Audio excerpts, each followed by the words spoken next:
أشهد أن لا إله إلا الله وحده لا شريك له وأشهد أن محمدا عبده ورسوله أما بعد فأعوذ بالله من الشيطان الرجيم بسم الله الرحمن الرحيم الحمد لله رب العالمين الرحمن الرحيم مالك يوم الدين إياك نعبد وإياك نستعين اهدنا الصراط المستقيم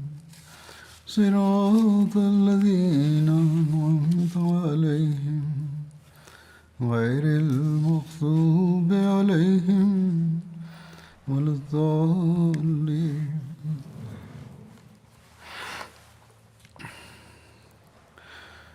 آج ہم اللہ تعالیٰ کے فضل سے عید الاضحیٰ منا رہے ہیں، یعنی قربانی کی عید. اس قربانی کی یاد میں عید جو ہزاروں سال پہلے باپ بیٹے اور ماں نے دی تھی. یہ کوئی وقتی قربانی نہیں تھی، بلکہ مسلسل کئی سالوں پر پھیلی ہوئی قربانی تھی. اور حضرت ابراہیم علیہ السلام نے بیوی اور لاڈلے بیٹے کو ایک بے آب و گیا جگہ میں چھوڑ دیا، صرف اس لیے کہ اللہ تعالیٰ کا یہ حکم تھا. اور بیوی کو جب پتہ چلا کہ ہم اس جگہ اللہ تعالیٰ کی خاطر چھوڑے جا رہے ہیں تو اس کے ایمان کا بھی کیا اعلیٰ معیار تھا. بڑے یقین سے اور عزم سے کہا کہ پھر جاؤ، اگر اللہ تعالیٰ کے حکم سے یہ سب کچھ ہے تو پھر خدا تعالیٰ ہمیں ضائع نہیں کرے گا. اور پھر دنیا نے دیکھا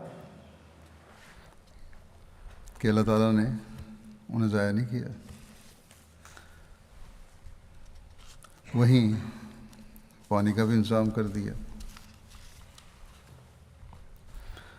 مستقل انتظام بلکہ کر دیا جو آج تک چل رہا ہے. خوراک کا بھی انتظام کر دیا، بلکہ ایک شہر اس ریگستان میں آباد کر دیا. اور پھر اللہ تعالیٰ نے اپنے وعدے کے مطابق ہر ضرورت کی چیز وہاں مہیا کر دی. دنیا کے ہر قسم کے پھل اور نعمتیں وہاں جمع کر دی.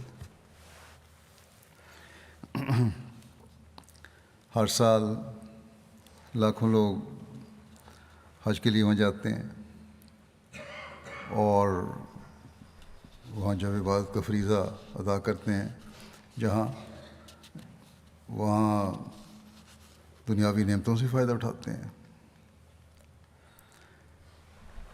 سارا سال عمرے کے لیے بھی لوگ جاتے رہتے ہیں. کہاں تو وہ گیا جگہ تھی اور کہاں لاکھوں لوگوں کے روزگار وہاں مہیا ہیں اور کروڑوں لوگوں کو خوراک میسر ہے وہاں.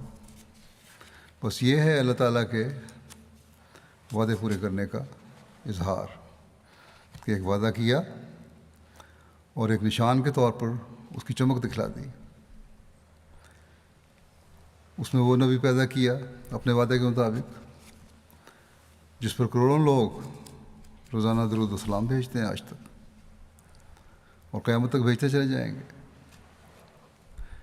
اللہ تعالیٰ نے اپنے اس پیارے نبی حضرت محمد رسول اللہ صلی اللہ علیہ وسلم کو فرمایا تھا کہ تو دنیا کے لیے بشیر اور نذیر کے طور پر بھیجا گیا ہے، نہ کہ باقی انبیاء کی طرح صرف محدود علاقے اور زمانے کے لیے.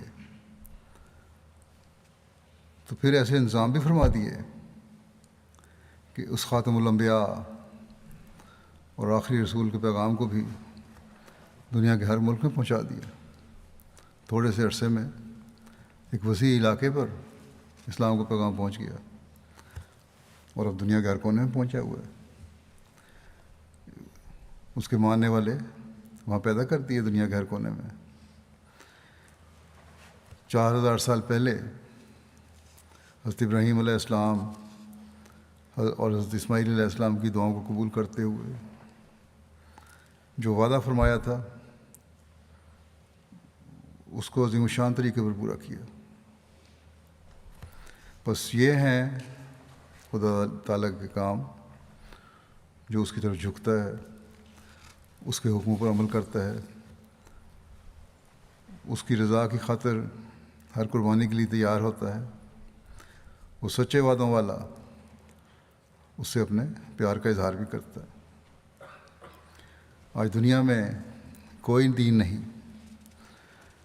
جس کے ماننے والے اس کے بانی اور نبی کی لائی ہوئی تعلیم پر، حقیقی تعلیم پر عمل کر رہے ہوں. کسی نبی پر اتری ہوئی کوئی کتاب نہیں اور احکامات نہیں جو اپنی اصلی حالت میں قائم ہوں. کسی نبی پر اتری ہوئی کوئی کتاب نہیں. یہ صرف قرآن کریم ہی ہے جس کے بارے میں خدا تعالیٰ نے حضرت محمد رسول اللہ صلی اللہ علیہ وسلم سے وعدہ فرمایا تھا کہ میں اس کی حفاظت کروں گا اور اسے اپنی اصلی حالت میں قائم رکھوں گا. اور آج 1400 سال سے زائد عرصہ گزرنے کے بعد بھی باوجود مخالفین اسلام کی کوششوں کے یہ واحد صحیفہ ہے جو آج بھی اپنی اصلی حالت میں موجود ہے. باوجود اس کے کہ اس دوران مسلمانوں کی اکثریت کی عملی حالت میں انحطاط پیدا ہو گیا، لیکن قرآن کریم کی حفاظت کرنے والے، اس کی تعلیم پر عمل کرنے والے خدا تعالیٰ پیدا فرماتا رہا اور ہمیشہ پیدا فرماتا رہے گا. حضرت صلی اللہ علیہ وسلم سے بھی اللہ تعالیٰ نے یہ وعدہ فرمایا تھا کہ آپ کی شریعت، آپ کی تعلیم، آپ پر اتری ہوئی کتاب کی حفاظت کے لیے اللہ تعالیٰ آخری زمانے میں بھی ایک ایسا انسان پیدا کرے گا جو دین کو ثریا سے زمین پر واپس لائے گا. اور قرآن کریم کی حکومت، حضرت محمد رسول اللہ صلی اللہ علیہ وسلم کی حکومت اور خدا تعالیٰ کی حکومت کو دنیا میں قائم کرے گا. خدا تعالیٰ کے شریک بنانے والوں کے منہ بھی حضرت محمد رسول اللہ صلی اللہ علیہ وسلم کی لائی ہوئی تعلیم کی روشنی میں دلائل اور براہین سے بند کرے گا، اور خدا تعالیٰ کے وجود کے منکرین کے منہ بھی دلائل اور براہین سے بند کرے گا. اور اللہ تعالیٰ نے اپنے وعدے کے مطابق تکمیل اشاعت دین اور اسلام کی برتری تمام ادیان پر ثابت کرنے کے لیے حضرت صلی اللہ علیہ وسلم کے غلام صادق اور عاشق صادق کو مبعوث فرمایا. حضرت صلی اللہ علیہ وسلم کا یہی غلام صادق ہے جس نے اعلان کیا کہ میں وہی مسیح موعود اور مہدی موعود ہوں جس کے آنے کی پیشگوئی حضرت صلی اللہ علیہ وسلم نے فرمائی تھی. یہی وہ اللہ تعالیٰ کا پہلوان ہے جس نے نہ صرف اسلام کی خوبصورت تعلیم پیش کر کے اسلام کا حسن لوگوں کو بتایا، بلکہ ہر مخالف کو چیلنج دیا کہ کوئی اور دین اور مذہب نہیں ہے جو اسلام جیسی خوبصورت تعلیم پیش کر سکے. اگر ہے تو مقابلے پر لاؤ، پھر دیکھو کس طرح براہین اور دلائل اور خدا تعالیٰ کی خاص تائیدات کے ساتھ میں اس کو رد کر کے دکھاؤں گا. اسے ہزیمت اٹھانی پڑے گی. ساتھ ہی مسلمانوں کو بھی تلقین فرمائی کہ یہ جنگ و جدل کا نہیں بلکہ پیار محبت سے اسلام کی تعلیم کو پھیلانے کا زمانہ ہے۔ یہ امن و سلامتی اور روشن دلائل کے ساتھ اسلام کی تمام ادیان پر برتری ثابت کرنے کا زمانہ ہے۔ یہ اعلان کیا کہ یہی زمانہ اسلام کے ذوف کا زمانہ تھا، جس میں اللہ تعالیٰ کے وعدے کے مطابق اور حضرت صلی اللہ علیہ وسلم کی پیشگوئی کے مطابق اس مرد میدان نے دنیا میں آنا تھا جس نے اسلام کی تعلیم کی احیاء نو کرنی تھی۔ اور فرمایا کہ اگر میں نہ آتا تو کوئی اور آتا، لیکن یہ بات یقینی ہے کہ اللہ تعالیٰ کی طرف سے آنے والے کا یہی وقت تھا۔ بس مسلمانوں کو فرمایا کہ تم خوش ہو کہ اللہ تعالیٰ نے اسلام کی نشت ثانیہ کے لیے اس شخص کو عین وقت پر بھیج دیا، اور بجائے اس جری اللہ کی مخالفت کرنے کے اس کے ساتھ جڑ کر اسلام کی تعلیم کو دنیا میں پھیلاؤ۔ یہ اپنے مسلمانوں کا اپنی خود ساختہ رسومات اور بدعات کو ختم کرو اور اس تعلیم پر عمل کرو جو اسلام کی حقیقی اور اصل تعلیم ہے، کہ یہی راستہ مسلمانوں کے لیے بھی راہ نجات ہے، اور یہی راستہ دنیا کے ہر شخص کی بقا کی ضمانت ہے۔ لیکن افسوس سے کہنا پڑتا ہے کہ آج مسلمان، ان کی اکثریت، بجائے اس کے کہ اللہ تعالیٰ کا شکر کرتے ہوئے اللہ تعالیٰ کے اس فرستادے کے ساتھ جڑ کر اسلام کی تعلیم کو دنیا کے طول و عرض میں پھیلانے کے لیے آگے بڑھتے، اللہ تعالیٰ کے اس بھیجے ہوئے اور فرستادے کی مخالفت میں کمر بستہ ہیں، اور بجائے اس کے کہ اپنے آبا کی قربانیوں کو سامنے رکھتے ہوئے اسلام کے خلاف اٹھنے والے ہاتھوں کو روکنے کی کوشش کرتے اور اللہ تعالیٰ کی رضا حاصل کرنے والے بنتے، مسلمان نہ صرف آپس میں ایک دوسرے کے خون پر تلے ہوئے ہیں، بلکہ جو شخص حضرت محمد رسول اللہ صلی اللہ علیہ وسلم کی نمائندگی میں دنیا میں امن اور سلامتی کو قائم کرنے آیا ہے، اس کی اس حد تک مخالفت میں بڑھے ہوئے ہیں کہ گزشتہ 125 سال سے زیادہ عرصہ سے اس کے ماننے والوں کے قتل کے فتوے دے رہے ہیں، اس پر کفر کے فتوے لگا رہے ہیں، ماننے والوں کو قتل کر رہے ہیں، ان کی جائیدادیں لوٹ رہے ہیں، ان پر معاشی تنگیاں وارد کرنے کی کوشش کر رہے ہیں۔ یہ کوشش تو کر رہے ہیں، لیکن اللہ تعالیٰ فضل فرماتا ہے، ایک جگہ سے روکتے ہیں، دوسری جگہ سے اللہ تعالیٰ نوازتا چلا جاتا ہے۔ ان کے بچوں کو اسکولوں اور گلیوں میں تنگ کیا جا رہا ہے، ان میں خوف و ہراس پیدا کرنے کی کوشش کی جا رہی ہے، حتیٰ کہ مردوں کی قبریں اکھیڑ کر ان کی بے حرمتی کی جا رہی ہے۔ یہ کون سا اسلام ہے جو یہ لوگ دنیا میں پھیلانا چاہتے ہیں؟ اسلام تو امن اور سلامتی کا مذہب ہے، اسلام تو محبت اور پیار کا مذہب ہے۔ آج کی عید جن کی وجہ سے منائی جا رہی ہے، وہ تو اپنی آزادی، اپنی عزت، اپنی جان خدا تعالیٰ کے لیے قربان کرنے کے لیے تیار ہوئے تھے۔ انہوں نے جس شہر کی خواہش کی تھی یا یہ دعا کی تھی کہ یہاں شہر بن جائے، تو یہ دعا کی تھی کہ رب اجعل ھذا بلدا آمنا،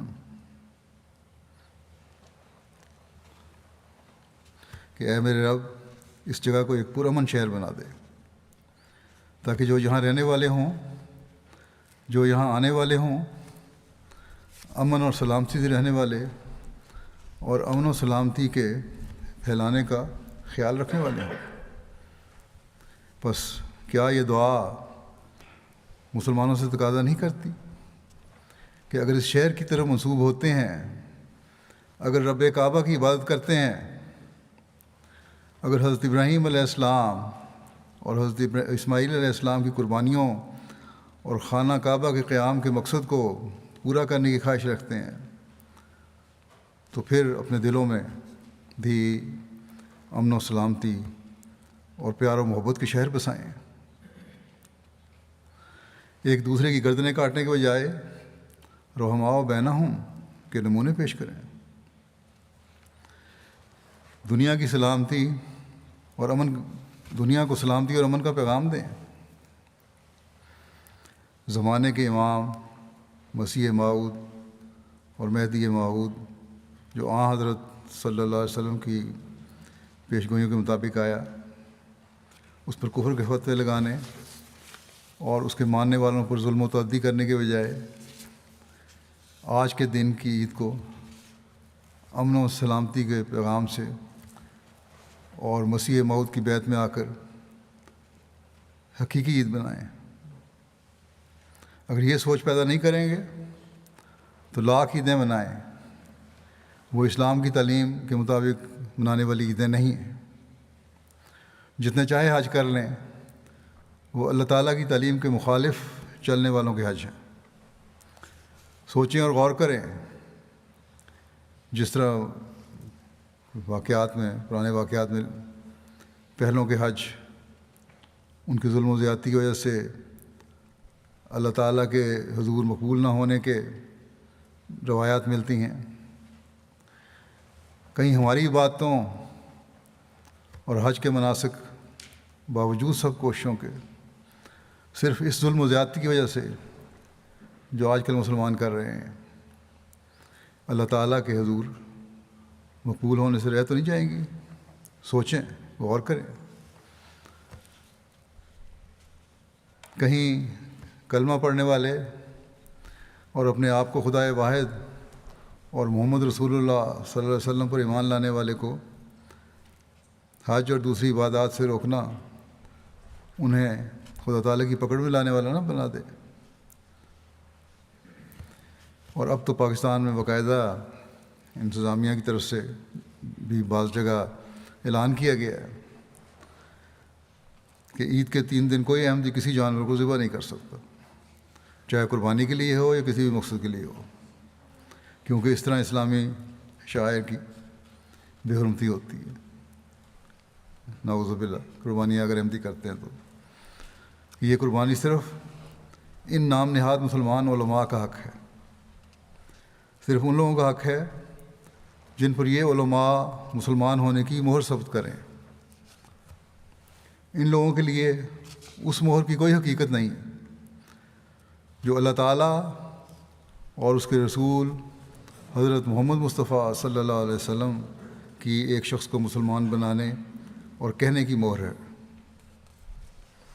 بہرحال جب ایسے حالات اپنے انتہا کو پہنچتے ہیں تو اللہ تعالیٰ کی لاٹھی بھی چلتی ہے، اور پھر وہ ہر ایک سے، چاہے وہ بڑا عالم ہے، نام نہاد عالم، یا سب سے بڑا لیڈر ہے، یا بہت افسر ہے، جو بھی ظلم و تعدی میں بڑھتا ہے اسے پیس کر رکھ دیتی ہے، اسے قلع کما کر دیتی ہے۔ ہم احمدی تو قربانی کرنے والے ہیں، ان عیدوں اور اپنی تاریخ سے ہم نے قربانیوں کے سبق سیکھے ہیں، اور جان، مال، وقت اور عزت کو قربان کرنے کے ہم نے عہد بھی کیے ہیں، لیکن بعض کمزور طبع بھی ہوتے ہیں۔ ان احمدیوں سے بھی میں کہتا ہوں کہ صبر اور دعاؤں سے کام لیں۔ یقیناً یہ دعائیں ایک دن پھل لائیں گی انشاءاللہ۔ حضرت ابراہیم علیہ السلام، حضرت ہاجرہ علیہ السلام، حضرت اسماعیل علیہ السلام کی قربانیاں بھی پھل لائی تھیں، لیکن انہوں نے صبر اور دعا کا دامن ہاتھ سے نہیں چھوڑا تھا۔ پھر حضرت اسماعیل علیہ السلام کی نسل سے آنے والے عظیم رسول اور ان کے صحابہ کی قربانیاں بھی اپنے وقت پر رنگ لائیں، اور اللہ تعالیٰ نے اپنے وعدے پورے فرمائے۔ بس کیا آج وہ سچے وعدوں والا خدا ہمیں چھوڑ دے گا؟ یقیناً نہیں۔ آج بھی وہ اپنے پر ایمان اور یقین رکھنے والوں اور مظلوموں کی مدد کو آئے گا۔ آج دشمن بے شک اپنی طاقت کے زوم میں ہم پر ظلم و زیادتی کر رہا ہے، لیکن خدا تعالیٰ کے سامنے اس کی طاقت کی ذرا بھر بھی حیثیت نہیں۔ بس ہمارا فرض ہے کہ پہلے سے بڑھ کر اللہ تعالیٰ کے سامنے جھکیں، اس کی باتوں کے معیار قائم کریں، اس کی مخلوق کے حقوق ادا کریں، اپنی قربانیوں کو صرف اور صرف خدا تعالیٰ کے حضور پیش کرنے کے لیے تیار رہیں، اپنے تقویٰ کے معیار بڑھائیں، حقیقت میں اس روح کو حاصل کرنے کی کوشش کریں جو اس عید کے منانے کی روح ہے اور جو اس عید پر قربانیاں کرنے کی روح ہے۔ تبھی ہم اپنے مخالفین کا مقابلہ کر سکتے ہیں، تبھی ہم اللہ تعالیٰ کے فضل کو جذب کر سکتے ہیں اور جذب کرتے ہوئے ان وعدوں کو پورا ہوتے دیکھ سکتے ہیں جو اللہ تعالیٰ نے حضرت مسیح علیہ السلام سے فرمائے تھے۔ قربانیوں کے اس معیار کو حاصل کرنے کا طریق بتاتے ہوئے اور قربانی کا فلسفہ بیان فرماتے ہوئے حضرت مسیح موعود علیہ السلام ایک جگہ فرماتے ہیں، خدا تعالیٰ نے شریعت اسلام میں بہت سے ضروری احکام کے لیے نمونے قائم کیے ہیں، چنانچہ انسان کو یہ حکم ہے کہ وہ اپنی تمام قوتوں کے ساتھ اور اپنے تمام وجود کے ساتھ خدا تعالیٰ کی راہ میں قربان ہو۔ یہ ہے قربانی کا معیار، یہ ہے ہمیں اپنے جائزے لینے کی ضرورت۔ فرمایا پس ظاہری قربانیاں اس حالت کے لیے نمونہ ٹھہرائی گئی ہیں۔ یہ بھیڑ بکریوں کی جو قربانیاں ہیں یہ تو ایک نمونہ ہے اصل قربانی کی، لیکن اصل غرض یہی قربانی، فرمایا اصل غرض یہی قربانی ہے جیسا کہ اللہ تعالیٰ فرماتا ہے، لن ینال اللہ لحومها ولا دماؤها ولکن ینالہ التقوی منکم، یعنی خدا کو تمہاری قربانیوں کا گوشت نہیں پہنچتا اور نہ خون پہنچتا ہے، یعنی اس سے اتنا ڈرو کہ گویا اس کی راہ میں مر ہی جاؤ، اور جیسے تم اپنے ہاتھ سے قربانیاں ذبح کرتے ہو اسی طرح تم خدا کی راہ میں ذبح ہو جاؤ۔ جب کوئی تقوی اس درجے سے کم ہے تو ابھی وہ ناقص ہے۔ بس یہ ہے ہمارے سوچنے اور جائزے لینے کا مقام۔ بہت سے جلد بعض دفعہ لکھ دیتے ہیں کہ ہماری دعائیں اور ہماری قربانیاں قبول نہیں ہو رہی۔ پہلی بات تو یہ ہے کہ اللہ تعالیٰ کا حضرت مسیح موعود علیہ السلام سے وعدہ ہے، اللہ تعالیٰ کبھی آپ کی جماعت کو نہیں چھوڑے گا، اور دعائیں بھی قبول ہوں گی اور قربانیاں بھی قبول ہوں گی انشاءاللہ۔ لیکن ہم میں سے ہر ایک کو بھی اپنے جائزے لینے چاہیے کہ کیا ہم نے اپنے تقویٰ کے معیار کو اس حد تک بڑھا لیا جو حضرت مسیح علیہ السلام نے بیان فرمایا ہے۔ بس ہمیں کسی بھی قسم کی مایوسی اور بے چینی کے بجائے اللہ تعالیٰ کی طرف پہلے سے بڑھ کر جھکنا چاہیے، اللہ تعالیٰ سے رحم بھی مانگنا چاہیے کہ جو بھی قربانیاں اور عبادتیں ہیں انہیں اللہ تعالیٰ اپنے رحم اور فضل سے قبول بھی فرمائے۔ حضرت مسیح علیہ السلام صدق اور وفاداری کے ذریعے اللہ تعالیٰ کا قرب حاصل کرنے کا ذکر کرتے ہوئے ایک جگہ فرماتے ہیں کہ خدا تعالیٰ کا قرب حاصل کرنے کی راہ یہ ہے کہ اس کے لیے صدق دکھلایا جائے۔ حضرت ابراہیم علیہ السلام نے جو قرب حاصل کیا تو اس کی وجہ یہی تھی، چنانچہ فرمایا وہ ابراہیم الذی وفا، ابراہیم وہ ابراہیم ہے جس نے وفاداری دکھائی۔ خدا تعالیٰ کے ساتھ وفاداری اور صدق اور اخلاص دکھانا ایک موت چاہتا ہے۔ فرمایا جب تک انسان دنیا اور اس کی ساری لذتوں اور شوقتوں پر پانی پھیر دینے کو تیار نہ ہو جائے اور ہر ذلت اور سختی اور تنگی خدا کے لیے گوارا کرنے کو تیار نہ ہو، یہ صفت پیدا نہیں ہو سکتی۔ فرمایا بت پرستی یہی نہیں کہ انسان کسی درخت یا پتھر کی پرستش کرے، بلکہ ہر ایک چیز جو اللہ تعالیٰ کے قرب سے روکتی ہے اور اس پر مقدم ہوتی ہے وہ بت ہے۔ بس ہمیں جائزے لینے چاہیے کہ کیا ہم اس چیز کو سامنے رکھتے ہوئے اپنے نفسوں کا جائزہ لیتے ہیں، اس کی اصلاح کرنے کی کوشش کرتے ہیں۔ پھر فرمایا اور اس قدر بت انسان اپنے اندر رکھتا ہے کہ اس کو پتہ بھی نہیں لگتا کہ میں بت پرستی کر رہا ہوں۔ بس جب تک خالص خدا تعالیٰ ہی کے لیے نہیں ہو جاتا اور اس کی راہ میں ہر مصیبت برداشت کرنے کے لیے تیار نہیں ہوتا، صدق اور اخلاص کا رنگ پیدا ہونا مشکل ہے۔ ابراہیم علیہ السلام کو جو یہ خطاب ملا، یہ یوں ہی مل گیا تھا؟ نہیں، ابراہیم الذی وفا کی آواز اس وقت آئی جب کہ وہ بیٹے کی قربانی کے لیے تیار ہو گیا۔ اللہ تعالیٰ عمل کو چاہتا ہے اور عمل ہی سے راضی ہوتا ہے، اور عمل دکھ سے آتا ہے۔ فرمایا عمل دکھ سے آتا ہے، لیکن جب انسان خدا کے لیے دکھ اٹھانے کو تیار ہو جاوے تو خدا اس کو دکھ میں نہیں ڈالتا۔ ابراہیم علیہ السلام نے جب اللہ تعالیٰ کے حکم کی تعمیل کے لیے اپنے بیٹے کو قربان کر دینا چاہا اور پوری تیاری کر لی تو اللہ تعالیٰ نے اس کے بیٹے کو بچا لیا۔ وہ آگ میں ڈالے گئے ابراہیم علیہ السلام، لیکن آگ ان پر کوئی اثر نہ کر سکی۔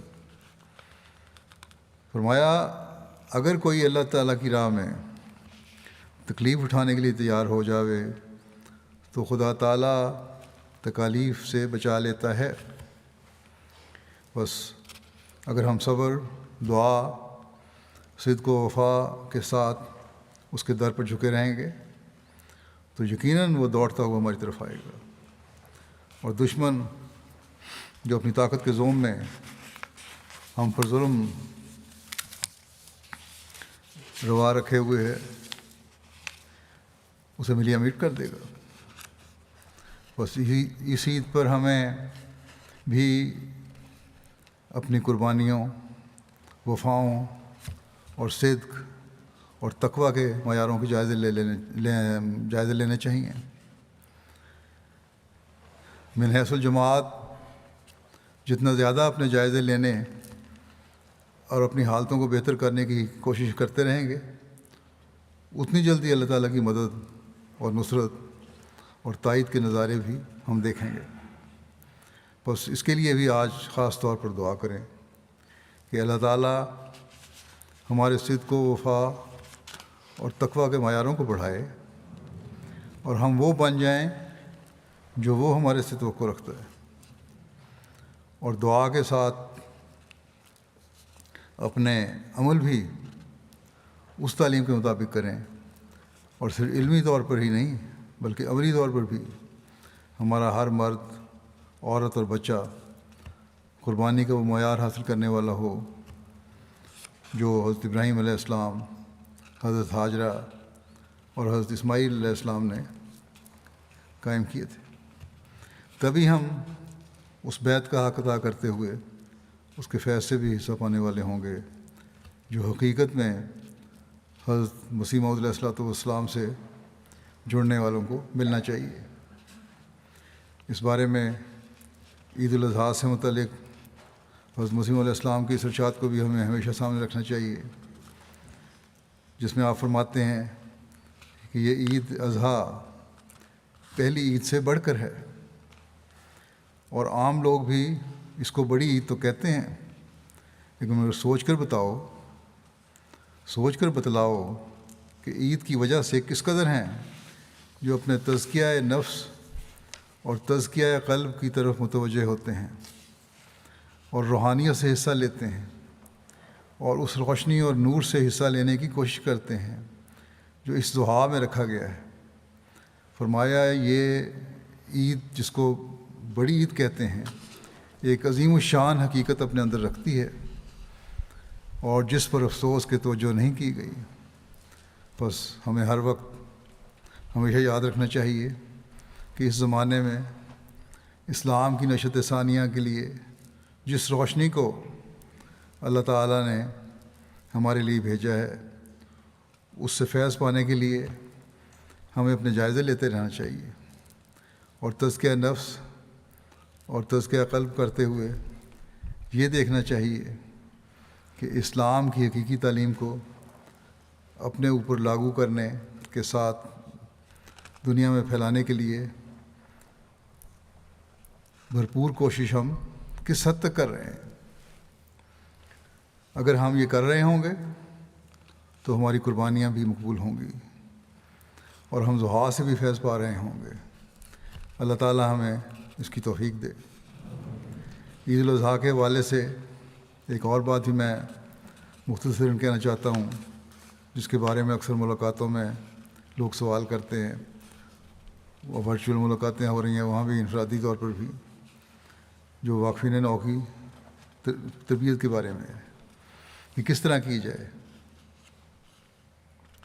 اس بارے میں بے شمار جگہ مختلف موقعوں پر خطبات اور تقریروں میں بتا چکا ہوں، لیکن مختصراً آج پھر اس طرح توجہ دلا دوں۔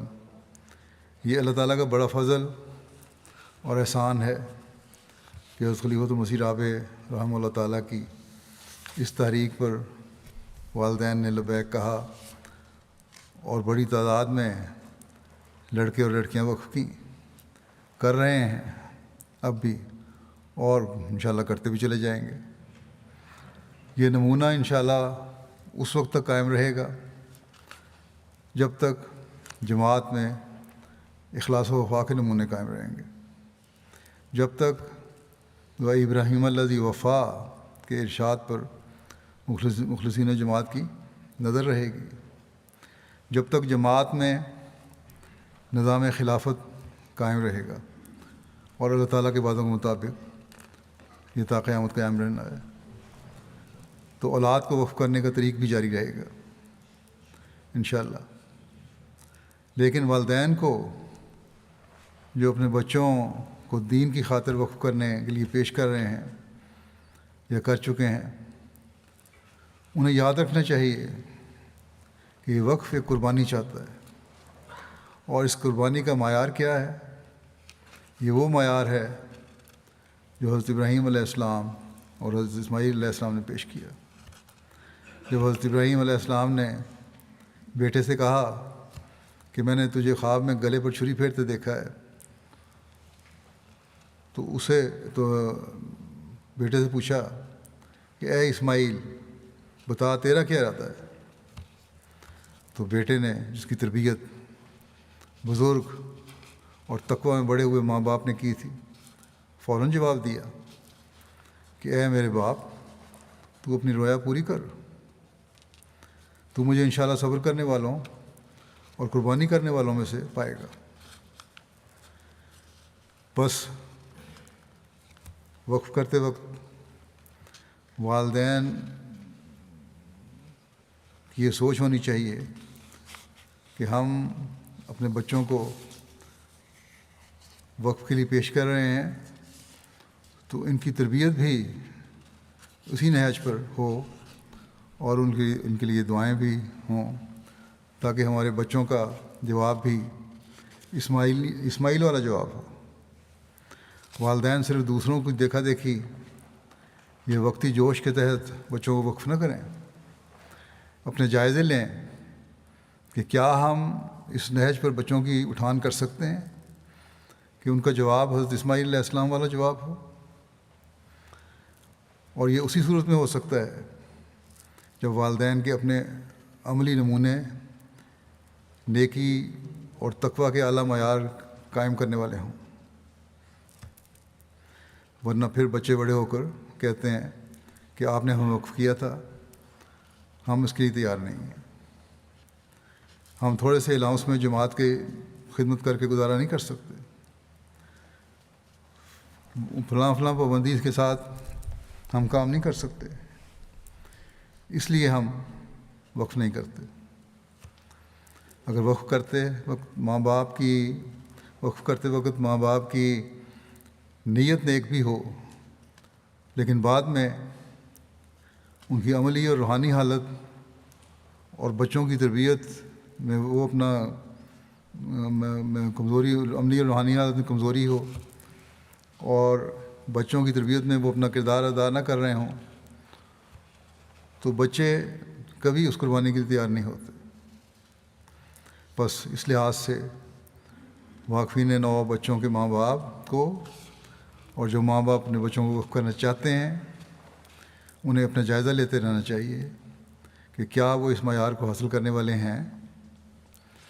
اسی طرح جو بچے اب جوان ہو کر وقف میں آ گئے ہیں، انہیں اگر فکر ہونی چاہیے تو یہ کہ ہم کس طرح اپنی وفا اور قربانی کے معیار کو بڑھائیں، نہ یہ کہ ہم کس طرح اپنے گھر کا خرچہ چلائیں۔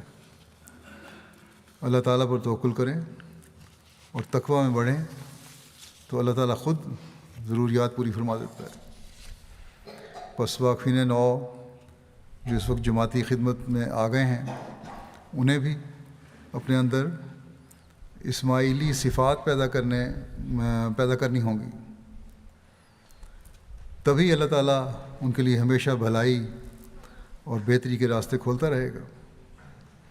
اللہ تعالیٰ والدین کو بھی اپنا حق ادا کرنے کی توفیق دے، اور وقف نو اولاد کو بھی اپنے وقف کی ذمہ داریوں کو سمجھتے ہوئے، اللہ تعالیٰ پر توکل کرتے ہوئے دین کی خاطر قربانیاں کرنے کی توفیق عطا فرماتا رہے۔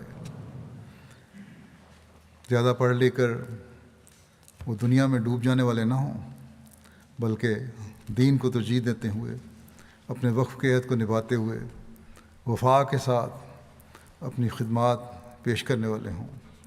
اللہ تعالیٰ انہیں توفیق دے۔ اب ہم دعا بھی کریں گے۔ دعا میں اسیران کو بھی یاد رکھیں جو جیلوں میں حق کے اظہار کی وجہ سے جیلوں میں پڑے ہوئے ہیں، مسیح موعود کو ماننے کی وجہ سے جیلوں میں پڑے ہوئے ہیں۔ اللہ تعالیٰ جلد ان کی رہائی کے سامان پیدا فرمائے اور ان کے بیوی بچوں کی بھی حفاظت فرمائے، ان میں صبر اور حوصلہ پیدا فرمائے۔ شہداء کے بچوں کے لیے بھی دعا کریں، اللہ تعالیٰ ان کی بھی حفاظت فرمائے اور کبھی وہ ضائع نہ ہوں۔ تمام واقفین کے لیے بھی دعا فرمائیں جو کہ اللہ تعالیٰ انہیں خالص ہو کر دین کی خدمت کرنے کی توفیق عطا فرمائے، اور جو خدمت کر رہے ہیں ان کو اللہ تعالیٰ بہترین اجر عطا فرمائے۔ ہر احمدی کے تقویٰ میں بڑھنے کے لیے بھی ہمیں دعا کرنی چاہیے ایک دوسرے کے لیے، اور ایک دوسرے کے لیے اللہ تعالیٰ سے وفا کے اعلیٰ معیار قائم کرنے کے لیے بھی دعا کرنی چاہیے۔ ہر قسم کی قربانیاں کرنے والوں کے لیے دعا کریں، مالی قربانیاں کرنے والے بھی ہیں، وقتی قربانیاں کرنے والے بھی ہیں۔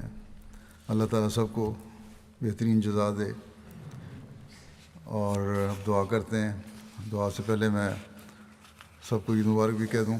اللہ تعالیٰ عید ہر لحاظ سے سب کے لیے مبارک فرمائے، اور ہم حقیقت میں اللہ تعالیٰ کے فضل کو جذب کرنے والے ہوں۔ اللہ تعالیٰ ہماری جو بھی معمولی قربانیاں یا کوششیں ہیں ان کو قبول فرمائے اور اپنی رضا کی راہوں پر ہمیں چلائے۔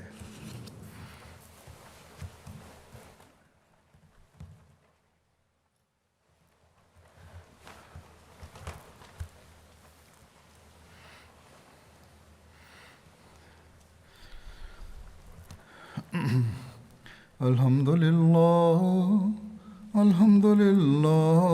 نحمده ونستعينه ونستغفره ونؤمن به ونتوكل عليه ونعوذ بالله من شرور أنفسنا ومن سيئات أعمالنا من يهده الله فلا مضل له ومن يضلله فلا هادي له ونشهد أن لا إله إلا الله ونشهد أن محمدا عبده ورسوله عباد الله رحمكم الله إن الله يأمر بالعدل والإحسان وإيتاء ذي القربى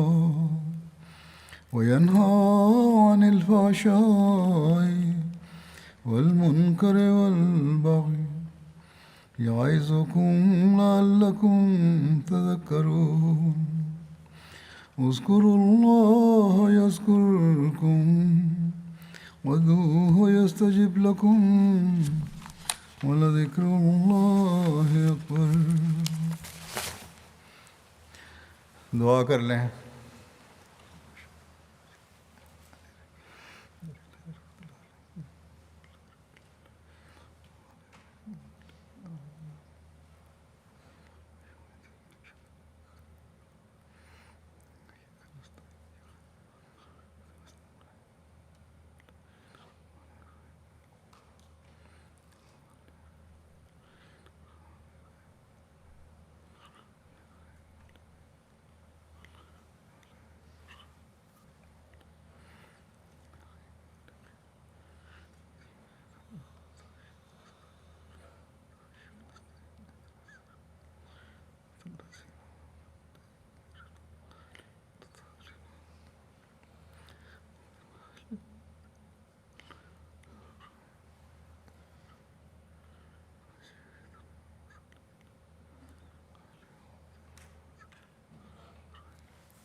آمین. السلام علیکم ورحمۃ اللہ.